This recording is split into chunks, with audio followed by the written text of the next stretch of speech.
All right, welcome to another episode of the Vets and Real Estate Podcast. I'm your host, Will Curtis. I am joined by Tomi today, going to tell us about his transition from military into real estate. And I think it sounds like there's a little bit of a twist in that transition where maybe in real estate to military.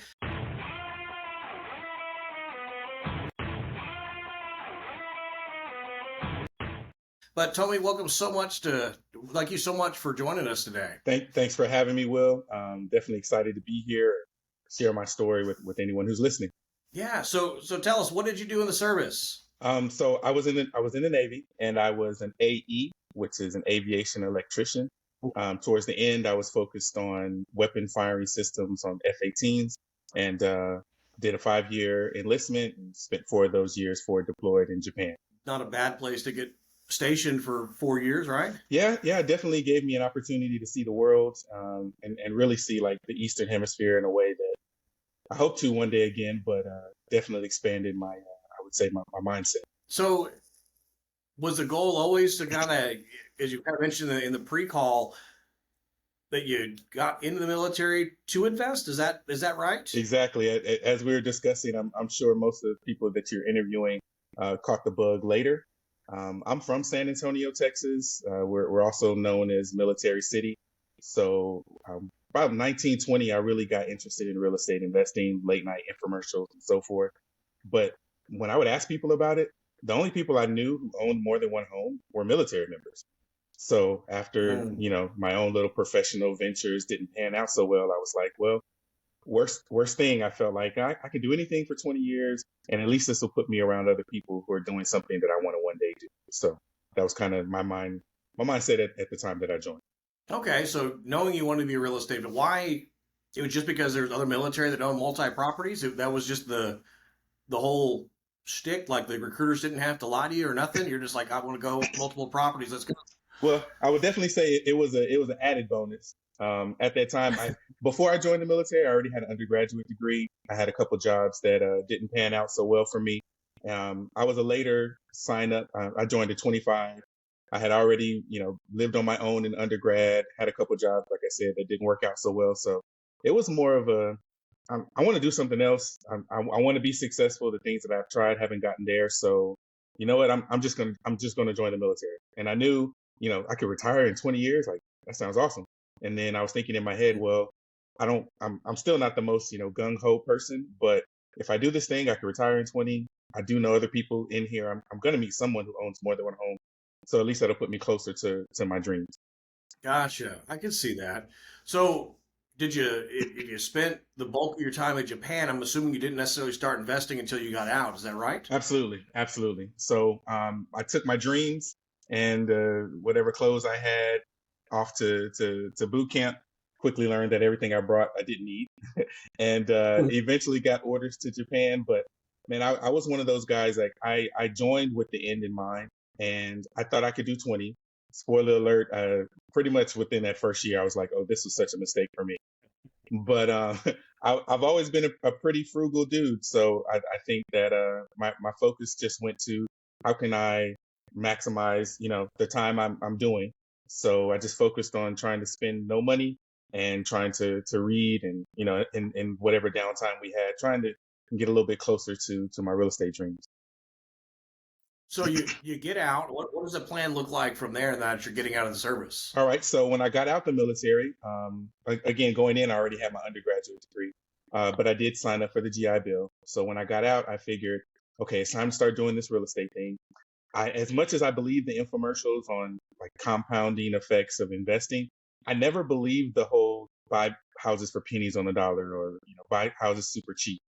So I was focused on what job can I get that makes a lot of money because I want to buy houses. These are expensive items. So initially, man, I remember when I got out, I was like, all right, as much as I hated them growing up in San Antonio, let's go to Texas A&M, get an engineering degree, and go from there. So I had spent time on jets, and I always like math.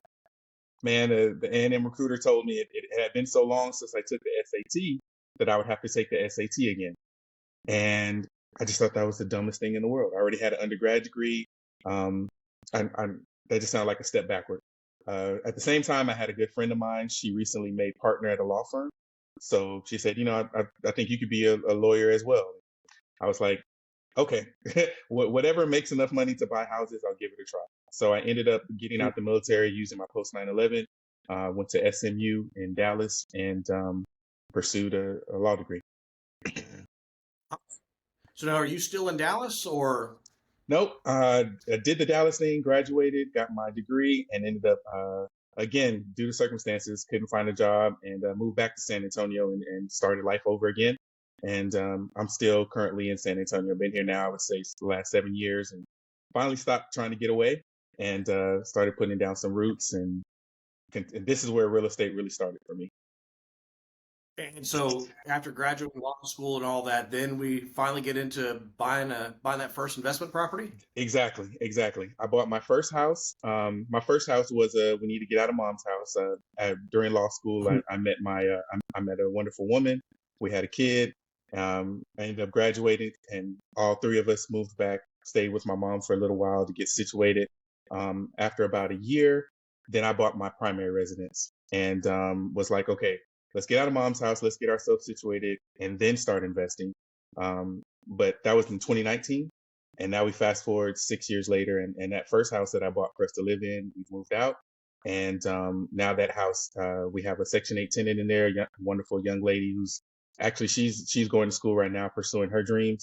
So yeah, that's kind of how we accidentally got started. With the first one was meant to be the primary, but it has since turned Mm. into a rental. So So now that you've got a handful of rentals now, and you've gone through that process, was there anything from the military that absolutely you're like, man, if it wasn't for the military, or the skill sets I learned in the military, that you wouldn't have had the success you already do? absolutely, absolutely. I tell any veteran, I think the GI Bill and the VA home loan are the biggest benefits that we have access to. And I'm still learning the benefits of those two programs. So I think program wise, those two are amazing. Like I said, the first home I purchased with my VA loan, and I've since used it again, which took me a couple of years of hearing no, but had to figure that out. Skill wise, I still think, again, I live in Military City, USA. I feel like there's an above average rate of veterans and I say being successful. When I run into people a lot, it's like, veterans I meet or even active duty service members are still striving, they're still trying to do more.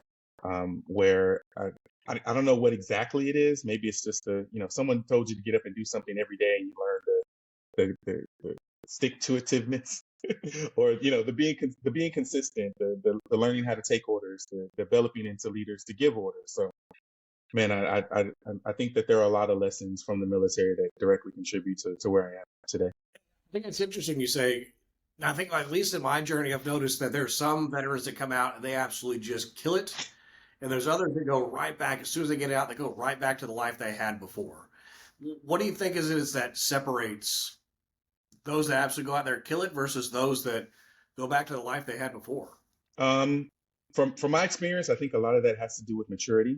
I think a big thing is, like, I'm 43, and there are 43-year-old men who are still trying to do things that, like you said, when they were 20. And then there are some of those who take life lessons and learn from it and try to grow, at least try to do something different. Outside of that, I do agree. It's a hard left or a hard right. There's not a lot in the middle. But then again, I think compared to most civilians, I think people with the military experience, in my experience, I think they tend to do a little bit better.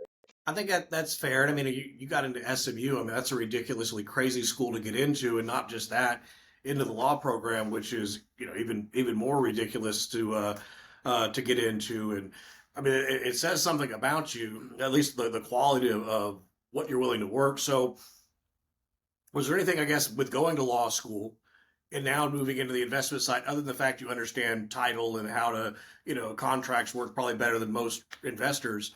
Is there anything else that you kind of picked up from law school that's kind of helped you in that journey as an investor? Um, so I will say, while I was in law school, I wasn't focused on being an investor. It was this is a means to an end. To me, this was another step to get there. I will agree that I think just on accident, I end up learning things and picking up skills that have definitely benefited me.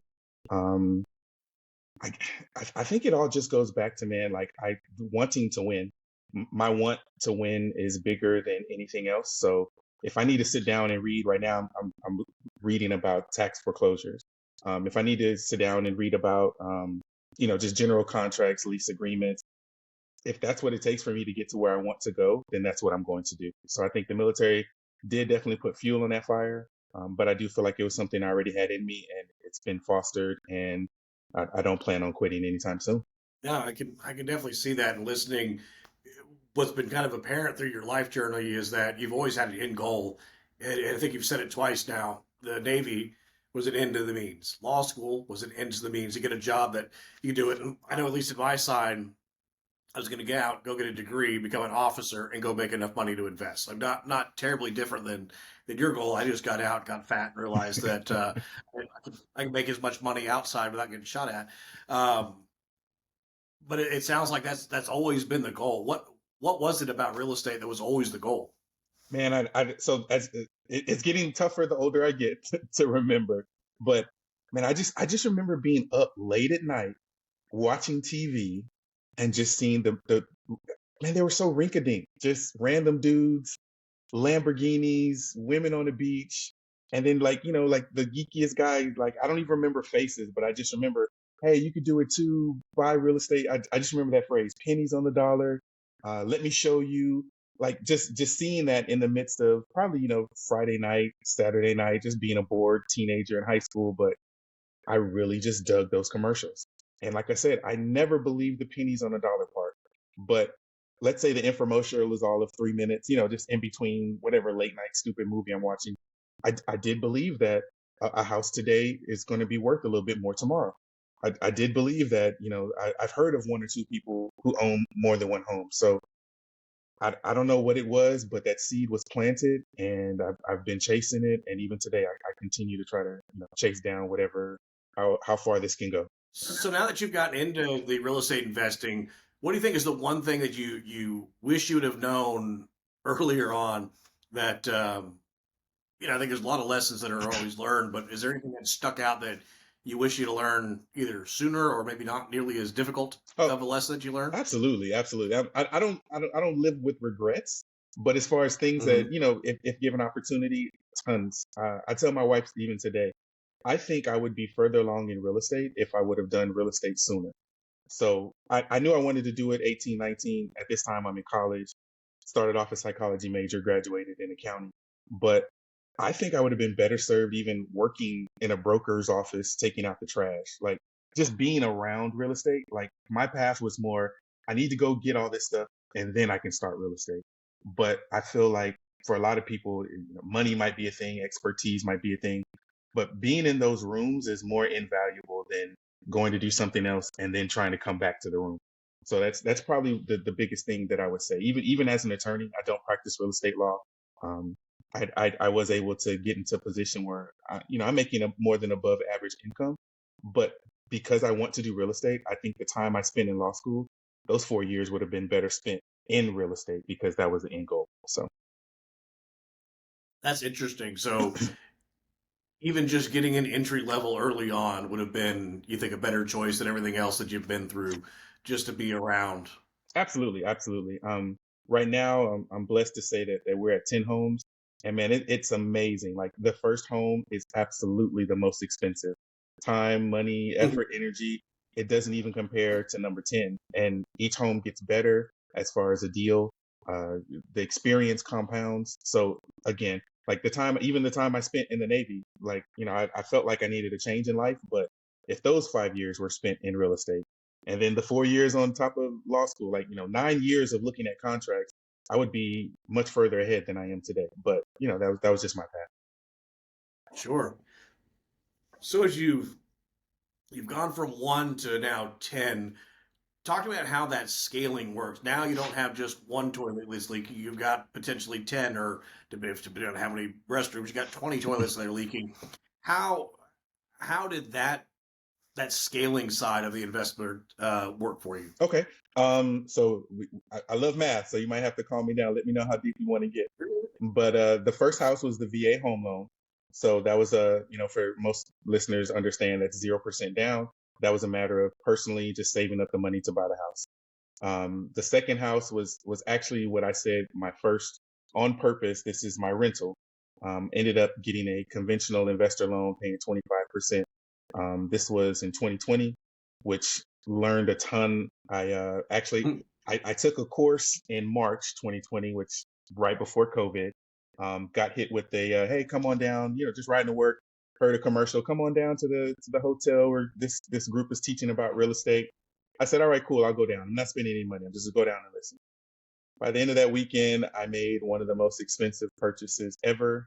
They taught me how to leverage credit cards and pull out money to pay for their amazing program. And I don't think it worked. But for me, the debt that I was now saddled with forced me to get off the couch, stop just reading about it, do the thing. And that was like March. And then by that August, I had purchased a home. So that was just a saving up, figuring it out. I consider myself a hustler. So even I'm an attorney during the day, I keep a side job or two. And so it's all just been personally saving up and then just finding the best ways to get into a home. So that's kind of like the short story. Now, one thing I've noticed you've said kind of throughout the entire thing is that you tend to read a lot. Yes. You seem to continue studying. So as you've gone through this journey, has there been any book that has been just, if you were to look back and if I had only read one book again or maybe two or three books again, what would that book have been? All right. So to preface my answer, 2021 was very difficult coming out of COVID. I hit a wall, and I guess the nerd in me revitalized. So that year, I counted about 30 books that I read personally, like personal improvement, self-help, whatever, business books. I discovered how to use podcasts in the beginning of 2021, and I found bigger pockets. And pretty much every episode, someone wrote a book or recommended a book. My number one right now, hands down, Think and Grow Rich by Napoleon Hill. Absolutely, just man, it unlocked something. I really thought something was wrong with me. Like I would always look at a little comparing myself to others, but I'm like, I feel offended if someone isn't as smart as me or necessarily as accomplished or haven't gone through the hard that I've gone through, but they're way more what I would call successful, at least financially. And that book just let me know I don't need to find a mystery formula or a magic hookup. Whatever is in me is already in between my two ears, and I just need to unlock it and trust in that and move forward. So I would tell anybody. I know a lot of investors mention the Purple Bible, Robert Kiyosaki. That was cool, but I was already living that frugal life. It did explain some things, but my hands down number one is Think and Grow Rich. I like that. I just finished that one about 2 months ago. And yeah, it was such a great book, and because it's more mindset oriented. It's not how to get rich, how to really do. It was all about just understanding who you are and finding success because of you. Not I just need Damon John to jump up and Right. invest in me, or I need Mark to come and invest in me, and I'm going to be successful. I love that book. To me, it was a little more motivational than some of the stuff I read. I don't think it's a motivational book, but I think to me it was a little more motivational that you kind of are enough through all that. I, Is there any other books that jumped out at you that you go back and reread or anything like that? Not to beat the dead horse, but man, Napoleon Hill knows how to talk to me. So outside of Think and Grow Rich, Outwitting the Devil. I know you say you just finished Think and Grow Rich. Outwitting the Devil is also by Napoleon Hill. Since you just Okay. finished Think and Grow Rich, hurry up and get on that. Make that one your back to back. That one just talks more to it's a fictional conversation that a guy has with the devil, and the devil explains to him everything that's wrong with man that makes man unsuccessful. And I'm pretty sure like most people will read it and kind of relate to the traits and help you get over yourself, kind of. Outside of that, I would say Robert Kiyosaki, he was cool. I really dig Brandon Turner. So I've read a couple of his books early on about rental investing. I think the biggest thing, honestly, though, that I get from the authors is that I can do it too. So like Brandon Turner was a regular dude. He talks about it all the time. But to now be in a position of, being in control of $1 billion portfolio. I like Napoleon Hill because he interviewed all these, at that time, the biggest, most financially successful CEOs. None of them were Einstein. They were just dudes that decided, you know what, I'm gonna solve this problem. Man, even right now, I was just watching. There's a new documentary on the Dallas Cowboys and Jerry Jones, and I really stopped watching football to focus on real estate. But this one has really gotten into the business moves that Jerry Jones made. So regardless of how you feel about, him as a person or a sports fan, sometimes you just see these above average decisions, and it's not really the men or women. It's just they decided to Mm. go left where a lot of people would go right, but they went left in such a way and with such a conviction that it's like, okay, now I realize why all the other owners are worth 1 billion and this dude's worth 10 billion, because when he, when he made a decision, he meant it and stayed to that course. So What I like with Jerry's story too is some of it is, I don't want to say luck, but it kind of was luck that if he wasn't taking his daughter to college, would have never picked up on oil the way that he picked up on oil and all that kind of stuff. And I think it's interesting. You have mentioned most of the time we ask this question, it's Robert Kiyosaki, it's the typical real estate gurus that we hear, but you haven't really mentioned a lot of real estate gurus. Why is that? mm, probably because at this point in the game, man, it's kind of, I don't know. Like I do admit I feel like there are a lot of great salesmen. But as far as Mm. like gurus who I would just want to pay and be in the room and actually soak up game from, I feel like the more I'm exposed to, the fewer of them, I guess, kind of turn me on. I don't know what that is, but like, in the beginning, it's, this guy, that guy, and, not to put anyone else down, but I feel like there's a lot of glitz and flash to it. And that never was my focus with real estate. I just felt like I understood the math. I want to do this thing. Then I personally got into affordable housing and I enjoy it with Section 8. So that's definitely, I hear people talk about, oh, how much money you can make doing this niche. I don't think that's the reason why you do Section 8. And even now, as I'm progressing, I really want to get into commercial real estate. I still have it in mind that I'm providing a service for someone that needs this, and it's not I'm doing this because I want to show you how fast my car can go, or I want to show you how much gold I can accumulate. It's more of a this is a need that it just so happens to provide me and my family a good living, but it's not about how awesome and flashy can I be to draw you in. So, and I don't know, that's me.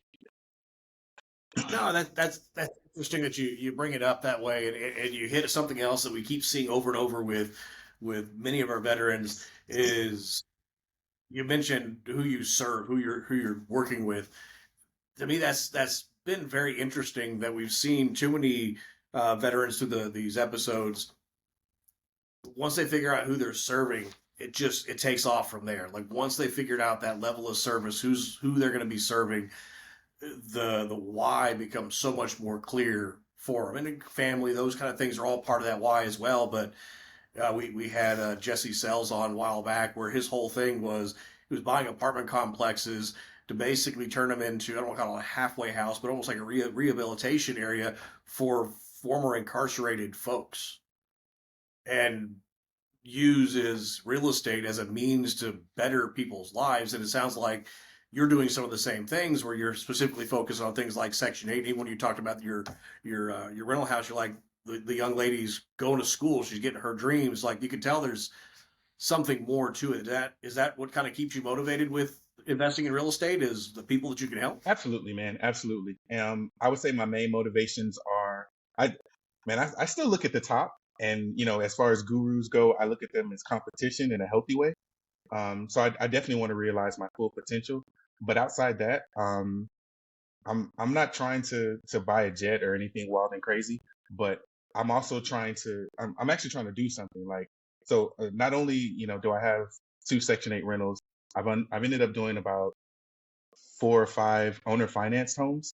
And that's another way where, okay, someone has the money, but they don't fit the box of what a traditional bank is looking for.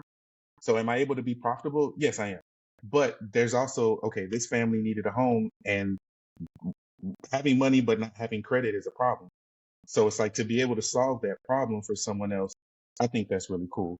So, then again, going forward, I want to continue to help people solve problems. And, it's a test for me. Like if so and so can have X number of houses, then what do I need to do to figure out to get to that level?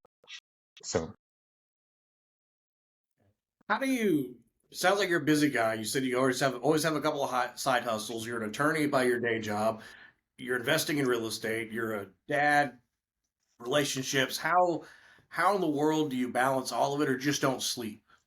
Man, I would say 2020 to about 2023, it was a lot of no sleeping, in an unhealthy way. But in the beginning, it was I'm chasing this thing. I've always wanted to do it. I'm finally doing it. Now I'm a kid in a candy store. In the last year and a half, probably big credit goes to my daughter. She's 16 months. So now, I got to get that rest in. But you evolve and you learn that, it's not me, it's not my own physical so much. I'm trying to win, from the neck up. And then after that, it's okay. If we do good on this deal, then that affords me to be able to pay someone to cut the grass instead of I got to do the deal. I have to cut the grass. I got to figure out how to fix everything. So just to realize that, I would say that the people who have amassed a level of success, they play the game differently. So I think, we all kind of start scrappy bootstraps, but then the person who owns 100 houses doesn't operate the same way he does when he operated one house. And I know that's where I want to go. So I'm trying to do better deals so then I can emulate, those at the top and continue to scale and expand. It's interesting you put it that way. One of the things I've been reading on recently is the idea, and it comes from kind of the Jewish faith, is the idea of God's economy, Mm, and the idea is you are blessed to do this, and somebody else is blessed to do that.